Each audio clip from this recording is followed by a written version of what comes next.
WetWorks. Joshua Kern. Preface. Extensive research has been done on the subject matters within this book. That includes the lives of child soldiers, covert operatives, and more. I have discussed and gone over the content that has been written with various experts who shall remain forever unnamed. That said, this is a fiction story, and certain liberties needed to be taken at times. While I did my best to remain far closer to reality than your typical movie, I still wanted the story to be entertaining. Unfortunately, the grim reality of certain subjects is far beyond my ability to currently bring to life on the pages of this book. Just know that what the MC goes through in the story, while not strictly speaking typical, is also not abnormal by any means or even the worst of what I came across during my research. Chapter 1. Rip, are you going to come into the water? Ashley, his girlfriend of several years, called out. She was already several feet into the surf and waiting for him. He eyed the other people on the beach and pulled self-consciously at the white swimming shirt he had grabbed that morning. It had come as part of a variety pack of 3, otherwise he wouldn't have chosen the color at all. He didn't like how it revealed the scars that covered his chest and back when it got wet. The ones on his upper arms he had learned to live with showing off long ago, since they were the most visible. Ashley didn't see the big deal in showing off his scars, but then she also didn't know the full story behind them. Rip had never told her how he had really gotten them. Parts of their relationship were built on lies. It had needed to be at the time, but at least they were happy. With a sigh of annoyance, he kicked off his sandals and jogged toward the water. Really, it was his own fault for grabbing the wrong color swimming shirt. It wouldn't be right to take it out on her by moping on the beach underneath the shade of the umbrella all day. They had come here to have a good time during her break from school, and that is exactly what they were going to do. She had been stressing about all the classes her father was forcing her to take for her dual major. The downtime for spring break was exactly what she needed to decompress and regain some sanity. Something that she had been showing precious little of as the coursework had started piling in. Her father had even been nice enough to pay for the entire trip, which had been a little shocking, but not unwelcome.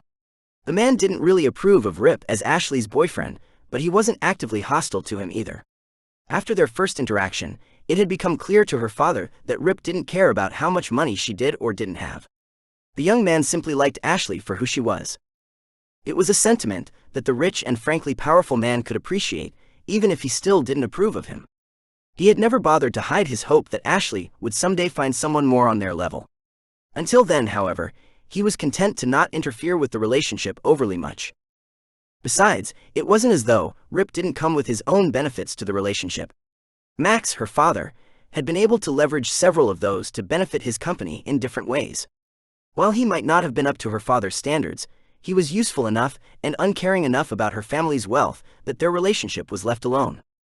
Rip still needed to pay his own way for everything in life. He couldn't depend on her as some sort of sugar mama. That was really the only stipulation Max had placed on their relationship.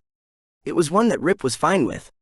He didn't have it in him to depend on his partner in that manner while he did nothing, and Ashley knew that. They were equals in how they made decisions. That's not to say their relationship was by any means perfect. It wasn't. There were fights and hard times, and she could be a tad spoiled at times, but they worked through them.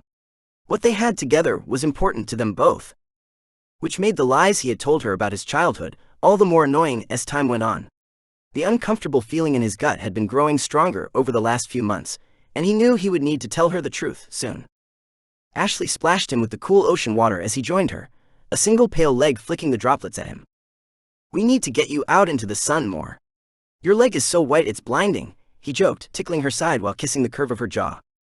"You're not the one stuck in a classroom all day, every day. Besides, it doesn't look like you have ever had to worry about not being tan a day in your life." Ashley pointed to the paddleboard waiting nearby. "Come on, let's go out there for a bit." The main point of hitting up the beach that day had never been to party with all the other people currently acting like drunken fools around them. No, it had been an excuse to explore the clear blue waters before they went for their snorkeling lessons. They were hoping to also get some diving done if they had time, but the snorkeling came first. Rip pulled himself onto the paddleboard behind her, and together they floated away, enjoying each other's company. It was perfect. The entire day was like that. At least once he forgot about his scars and how they occasionally showed through the wet shirt. He had caught more than one person's eyes being drawn to the ruined flesh. Thankfully, they had all been polite enough to not ask about them. The two were enjoying a quiet dinner at a restaurant near the beach that night, when the first hints that something else was going on made their appearance. The gentle sound of the waves, mixed with the soft noise of nearby diners, created a relaxing ambiance. Ashley was leaning back in her chair, the light from the candle dancing in her eyes as she stared across the table at Rip. "This trip has been fantastic. Remind me to thank my dad for paying for everything when we get back." Rip held out his glass of water toward her. "It was unexpectedly pleasant of him, I admit. I'd been setting money aside all semester long to take you on a trip, but it wouldn't have been anything like this. Is that why you were working so many extra hours?" He nodded. "I knew you wouldn't be at the apartment, so I picked up some extra work. I didn't see any reason to hang around the place by myself. You could just relax, watch some TV, read a regular book instead of those dry, boring history and military tomes you always consume. It's our home. It's not me that makes the place special." "That is where you are wrong. A home is only as good as the people who live there and are inside it. Without you there with me, it's just a place to sleep. Besides, I don't like to sit still and watch TV if you aren't there." She rolled her eyes and took a sip of her wine. "You are going to need to tell me more about how you grew up at some point. You have such strange ideas about what constitutes a home." "I don't think that would be a good idea. It's not a very pleasant topic, the bits I've already told you." He stopped and looked away from her, deciding to come at least partially clean. "What I've told you about my childhood has mostly been lies, Ashley. The things I went through were so much worse than what I told you." "I know. I always kind of figured that was the case," she replied softly, her finger spinning around the wet rim of her glass. "You don't get scars from cuts and bullet wounds like those from an abusive parent and growing up on the wrong side of the tracks. Nor do you end up in the care of someone like Nathan." He chucked. No, I guess you wouldn't to any of that." He refused to look up at her. "I'll tell you the truth if you want, but just know it'll probably change things between us." She sighed and reached across the small, intimate table to lift his chin, forcing him to meet her eyes. "At this point, not knowing would also change things between us. It's time to clear the air, Rip, and decide if we are in this for the long haul or something else." "That's not fair." He kissed her fingers and pushed his chair back. "But you are right. I've been telling people that story about my scars for so long that I almost believe it myself. Yet telling it to you was starting to eat at me. What we have is different, or at least I want it to be different." She joined him as they walked toward the front desk to pay. "Good, I feel the same way. I don't want to let go of you just yet, so please tell me the truth, and then we can work through whatever issues I have with it together. You realize the only time I ever get anxious these days is when it comes to you, right?" "Madam Sir, how was your dinner tonight?" the maître asked as they approached. It was a different one than who had been there earlier, but he was dressed appropriately and had their receipt ready for them, along with Ashley's card. "It was delicious, though you must know everyone is here for the ambiance and view," Ashley replied playfully. He nodded with a small smirk. "I'm glad to hear it. Shall I order a taxi or other vehicle back to the hotel for you?" Ashley slowly shook her head as she stored the card and receipt. "No thank you. I think we'll walk back. It'll give us a chance to digest the food." "As you wish, have a good night and do come again."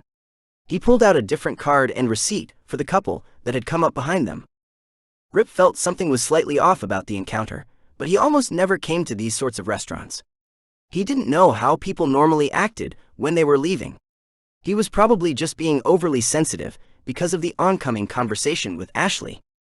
As they stepped onto the street, Rip couldn't help but glance around, his old instincts telling him that something was wrong. He tightened his grip on Ashley's hand. She looked up at him, her eyes softening with concern. "What's wrong?" "I don't know. It's probably nothing, but something feels off to me." He scanned the street, his heart racing with unease as the lights above flickered erratically. The cool night air blew in from the nearby ocean, keeping them cool as they walked. The conversation between the two temporarily stalled, as they simply enjoyed each other's company. For Ashley, it was a nice if slightly odd walk back to the hotel. To Rip, however, the feeling of unease he had felt back at the restaurant only continued to grow as they walked down the empty streets. Rip kept them in the middle of the road and away from the shadows, where things and people could hide. It wasn't enough.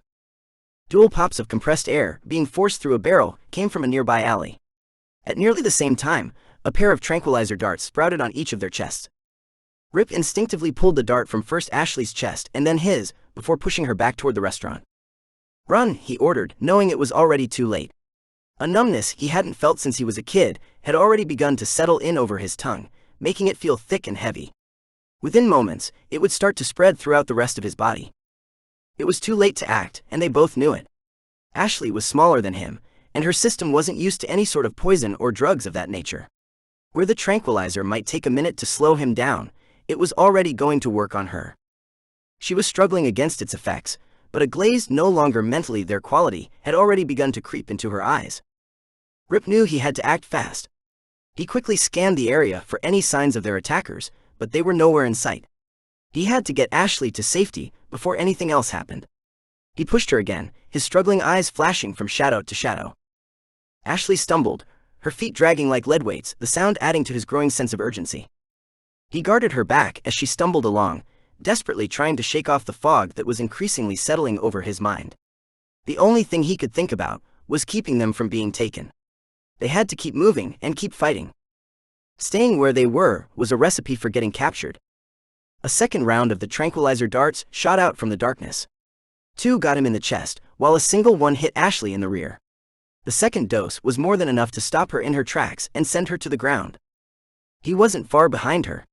Even with the resistance he had built up to the substance years ago, 3 darts in rapid succession were too much for a body no longer actively used to the effects. He was able to remain conscious, barely, but moving was no longer possible. Dimly he was aware of a group of people coming out of the shadows, all around them. They had been surrounded. There had never been a chance of escape. Is the plan still the same? One of the shadows asked. Take the girl, leave the message with the boy. He's already been checked out and isn't worth anything, even if we take him. He's an orphan, with no history. All he's good for is ensuring our message gets delivered to the girl's father, nothing more. Rip's vision was flickering in and out by that point, but he swore he would never forget their voices. He would deliver their stupid message if that was what they wanted, but then he would be coming for them. He had a history, just not one they knew of. The stinging of the scars that riddled his body attested to that. No matter what, he would get Ashley back from these people. A hand roughly shoved a paper in between his chest and shirt. Be a good boy and make sure her father gets this, yeah? And make sure you call him before contacting the cops or anyone else. The same hand smacked his cheek a couple of times and then shoved his face into the asphalt, grinding his cheek into the road. We wouldn't want there to be any complications because you tried to be smart. Let's go. Chapter 2. Rip stared down at the paper in his hands, while idly picking gravel from his bloody cheek. He had just gotten back to their hotel room a moment ago, and was finally able to read what it said. None of it was good. The fact that they had kidnapped Ashley for ransom was not entirely unexpected. Her father was incredibly wealthy. Though, he would like to know how they had known enough to even pick her as a target on this island. That seemed more than a little strange to him. What wasn't expected was the rest of the message. The overall tone it set was dark and extremely nasty. There was no talk of killing her if her father didn't pay. Instead, there was a list of all the degrading and outright torturous things they would do to her in its place. Death would have been a welcome pleasure for anyone in that position, let alone a female with any sense of pride and self-worth. Fury, like he hadn't known since his younger days, rose up inside him and threatened to swallow him whole. It was a beast that he couldn't let take control, not yet at least. It would have its time at the reins, but only after he had found the people who had taken her, and she was safe. When it came time to deal with them, then he would let the beast inside him out to play amongst its soon-to-be victims. The people who had taken her would rue the day they had ever touched so much as a single hair on her head. He didn't care if she was returned safely. The group behind this wasn't long for this world anymore. Picking up his cell phone, he struggled to contain his anger as he found the contact for Ashley's father. Rip, it's rare to hear from you. How are things going? Came the distracted voice of her father, Max, when he answered the call. Sir, Ashley's just been kidnapped. He decided to just go ahead and tell him the news. That's not funny, Rip. She's in Costa Rica right now with some friends from class. My secretary gave me her itinerary just this morning. Rip pushed against the cold feeling in his chest, telling him something more was going on, and pushed on. No, she and I are on a vacation that you paid for. We've been here since Saturday. Listen, talk to your secretary, string them up by their thumbs. I don't care. She and I were coming back from dinner tonight, when we were attacked by a group of people with tranquilizer guns. They left a message of demands in my shirt. Max, if we don't get her back, they aren't going to kill her, but she is going to wish she was dead. He quickly took a picture of the ransom note and sent it to her father. There was a shocked inhalation of breath when he read it. What kind of monsters would even do a portion of the things on this list? The line went silent as both men thought about their options. All right, let's lay our cards on the table. I know about your past, or at least some of it. When you started dating my daughter, I had you investigated. It took a while, but I eventually got some unexpected answers. I'll handle things on this end, but I want you to find them and take care of them all. Is that understood? Rip closed his eyes, pressing the upper portion of the phone tight against his ear. I'd do anything for your daughter, Max. You know that, and that includes what you are asking me to do. I'm going to need some money for equipment and getting access to information, though. Done. Just make sure she stays safe. If I can get her back safely by paying some money, then fine, but either way, I want them all to pay. Understood. He replied quietly, knowing that his life was about to change once more. He was about to reopen a door to a part of himself that he had closed years before.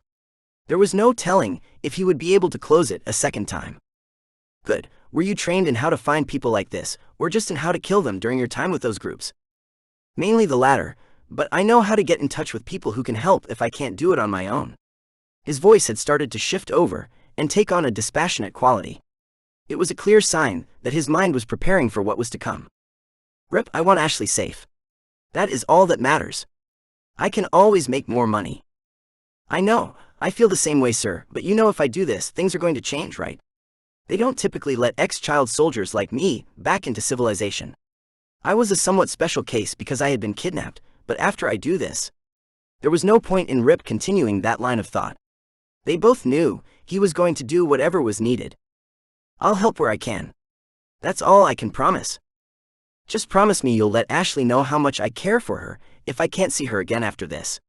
You might get your wish after all. This is hardly the way I wanted it to go about, and if I'm being honest, Ashley was making strides in having me come around to the idea of you two being together long term. There was a cough on the other end of the line. Keep your phone on you. I'll update you as soon as I have news. Rip stared at the phone in his hand for a few seconds after the call had ended, before taking one last look around the room. He quickly packed up their items, putting the bare essentials he would need in a backpack. The rest of the bags he would leave with the hotel to store until someone retrieved them. With that done, he left the hotel behind. He was now a man on a mission, with only a vague idea of where to start. He hadn't lied to Max. He did know how to get in touch with the appropriate people, but in a different country. Based on his experience, he did know what kind of people and places to look for. However, that information would give him a place to start, and that was all he needed at the moment. Chapter 3. When Rip walked out of the hotel, it was with his head down and his senses alert. He knew he had to be careful not to draw unwanted attention to himself, but at the same time he had to move fast. Now that he was thinking more clearly, it was time to act, and every second counted. His destination was a bar on the opposite side of the small island. He and Ashley had passed it during their explorations of the island a few days earlier. While he felt it had a better than decent chance of catering to the underground criminal element in the area, he knew for sure it would have what he was looking for. If the person he was going to meet with didn't have the information he needed, then he had to hope that someone there would know about the group that had taken Ashley. He stopped outside the bar and glanced up at the sign. In the upper right corner was the symbol that marked this establishment as special. As he walked into the dimly lit bar, he immediately felt a sense of danger from the other occupants. The air was thick with the smell of cigarette smoke and sour alcohol. The patrons were all mostly keeping to themselves and wore hardened expressions that spoke volumes about their lives. These people were all professionals, even if only as goons for the local low-level gang. Rip couldn't help but wonder if any of them had been involved in Ashley's kidnapping. He took a seat at the bar and ordered a bottle of water. It was conspicuous, but he had his rules about drinking. He had seen what it made people do when he was a kid, and had always refused to touch the stuff.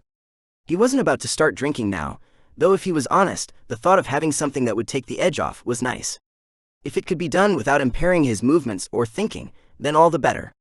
But that wasn't alcohol, it only filled you with false promises. He had seen far too many people fall to its sweet whispers to let himself do the same. It wasn't to be. That wasn't who he was. Instead, he kept his eyes peeled for someone doing business. There was always one person like that, in a place with people of this nature. especially one with that symbol on the sign. The question was whether they were in front or in the back. Some preferred to be more overt in their dealings, while others understood the dangers that came with their position. "Is there a plumber available around here?" Rip asked, taking a small sip of his cold water. The bartender raised his brow and then pointed at the water. "You're going to need to order more than that before I'll answer a question like that. I'll order whatever you want, but I don't drink alcohol.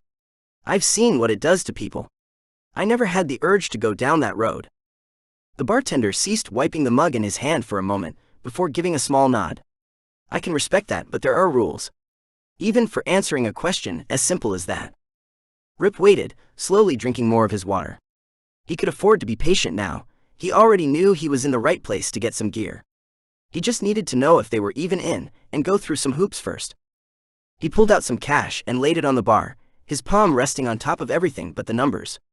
It was pointless if the other party couldn't tell how much money was being offered. The bartender resumed wiping down the mug, before moving on to wiping down the surface of the bar with a different cloth. "You know, the plumbing in the back of this place has been rather spotty lately. We have a fellow in the back doing some work on the pipes right now by the name of Jesse. You'll know him when you see him." Rip nodded in thanks and lifted his hand.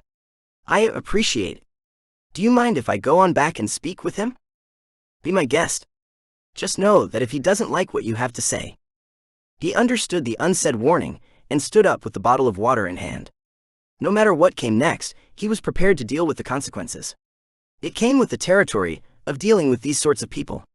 You couldn't expect to work with them and never get burned. That was unrealistic, especially when he was the unfamiliar party. Things may have been different if he was working with people who knew him, but that wasn't the case. All those people were dead and had been that way for several years. It was the way he liked them best. Nothing more than memories. Walking casually, his steps steady, he walked to the door beside the bar and opened it without pausing for a second glance around the room. The key to remaining mostly inconspicuous was to keep your eyes open and continually on the move while keeping your movements natural. Looking around with your head, pausing every few steps, stopping at the door, all of those things would have drawn eyes to him. Walking like he belonged and was unworried created a sort of confidence that rebuffed all but the most curious of watchers. Nothing could be done about those. Walking through the door, he let it close behind him and paused to look around. The entire back section of the bar was a bustling kitchen that served the patrons waiting for food outside. Off to the side, there was a closed door leading to an office. The plaque on the door simply read Jesse. It was a nice setup that mostly kept the two businesses separate, while also not being completely obvious. He could appreciate that. Rip knocked on the door and waited, a sense of impatience growing as the seconds ticked by. He was so close to getting what he needed, and yet was being held by the person on the other side of the door. The same person who ostensibly possessed the information he required. He had been willing to be patient before, but to be held back now was somehow more galling and frustrating than he could deal with. Reaching for the doorknob, he gave the cool metal a quick turn and opened the unlocked door. Standing inside, surprised at his sudden intrusion, were 7 men crowding in front of a desk. Sitting calmly behind the desk was a nondescript-looking fellow, one that Rip could immediately tell worked for one of the many 3-letter agencies that existed in different governments all over the world. In his experience, the training they went through as contractors did something intangible to their presence. It was in how they held themselves and viewed the world. The look in their eyes changed. It wasn't a guaranteed method to detect them, but those were always the ones you wanted to be careful of, regardless. His presence in that position bothered Rip, but it was something that he would address later. He had more pressing concerns at the moment. Standing to each side and slightly behind him were 2 armed guards. Both already had their hands resting on the suppressed pistol strapped to their thighs. "You didn't lock the door?" The man behind the desk asked his other guests in stupefied amazement. "How careless and stupid can you be?" "I knocked. You were taking too long to answer. Unfortunately, I'm on a deadline at the moment, so I'd ask that you excuse my interruption." Rip carefully closed the door behind him, feeling how solid and heavy it was. He twisted the lock with a smirk. "Nice door. I'm sure it will help to deaden any sound we make in here." The man who he assumed was Jesse tilted his head in amused agreement. "It does indeed, unfortunately for you. You have the misfortune of interrupting a deal already in progress," he waved to his guests. "Gentlemen, you may do with him as you wish. Just know any damage to the office will be part of your bill at the end. My guards won't interfere, no matter what the outcome." They are here to guard me, nothing more. Jesse gave Rip a sly wink, and then leaned back in his chair to watch the proceedings. Excellent. Rip cracked his neck and carefully placed his bag in the corner. I really need to blow off some steam at the moment. I was having a great day with my girlfriend up until a couple of hours ago, and then it suddenly just all turned to shit. He finished in a low growl. The 7 men exchanged glances before the biggest one pulled out a telescoping baton. He extended it to its full length with a flick of his thick, meaty wrist and charged. Rip spun to face the door, placed his foot a quarter of the way up it, and used the position to leap into the air. The assisted jump carried him almost all the way to the ceiling and well over the large one's head. It was more than enough for what he had in mind.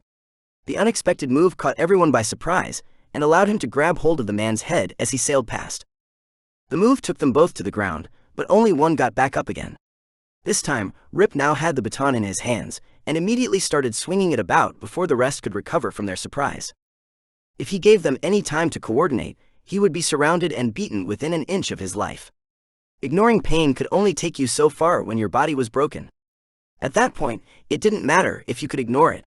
Your arms and legs still weren't going to obey your commands, not properly in any case. It was always better to avoid getting hit when possible. That was just common sense. It sounded like something obvious, and it truthfully was, but it wasn't how child soldiers were taught. They were disposable tools, and their lives and bodies were no better. If you wanted to survive in that environment, then it was up to you and no one else to ensure you weren't disposable. You had to seek out the additional training, and when you did, you had to grovel and kiss the feet of those who held your life in the palm of their hand. If you didn't, then you died. It was as simple as that. Suddenly, Rip was brought back to his childhood, and the atmosphere in the room changed. A wild animal had entered the fray. The calculated fighting style he had displayed with his first few moves vanished, and one crafted solely for survival replaced it. Each move his body made was done as precisely as possible, as his control grew to a degree that had been honed in countless life or death situations. It was a vicious, self-created fighting style that went for all the most painful spots on a person. The baton flashed through the air, cracking into one man's solar plexus, followed by a strike to the groin on the next person, and then brutalizing hit on the side of the ankle on a third. It was all done in one lightning-fast continuous strike that had all 3 reeling on the ground in pain. The fight hadn't been going on for more than a short handful of seconds, and he had already managed to take down 4 of the attackers. Perhaps not permanently, but they wouldn't be rejoining the fight soon enough to matter. Rip shook off the temporary madness and turned to the last 3. One had a knife, while the other 2 had guns of indeterminate make. Without even stopping to think, he tossed the baton crosswise, fouling both their shots as it tangled in their arms. Charging forward, he stayed away from the man with the knife, and instead went for the 2 distracted men holding the guns. A quick snap of his elbow into the first one's jaw had the gun dropping into his hand, while the baton finished falling to the floor. A second later, 2 quick shots rang out, and the entire matter had come to a close. 5 more shots echoed through the room a second later. Rip tossed the empty pistol to the side, and began rifling through the pockets of the dead men. They no longer had any need for their weapons and money, whereas he could use all the help he could get. You should either get a larger office or a smaller one in the future. This one is a little cramped for fighting so many people, he told Jesse without looking up. Well, to be fair to me, I never envisioned anyone needing to fight off 7 people alone when I chose and designed it. He sighed. You have no idea who you just killed, do you? Nope. Were they important? He stuffed the various wallets into his bag without looking at them, along with the descoped baton and various knives and weapons he had found on the men. Depends on how long you are planning to stay on the island, I guess. Rip grunted at the non-answer. I guess that depends on what I can buy from you. I need weapons and information. Preferably better than the ones I just picked up from these guys. Jesse tapped his fingers on the scratched surface of his desk for a few moments before nodding. His 2 guards relaxed their holds on the pistols at the movement. I think that we might be able to come to an arrangement.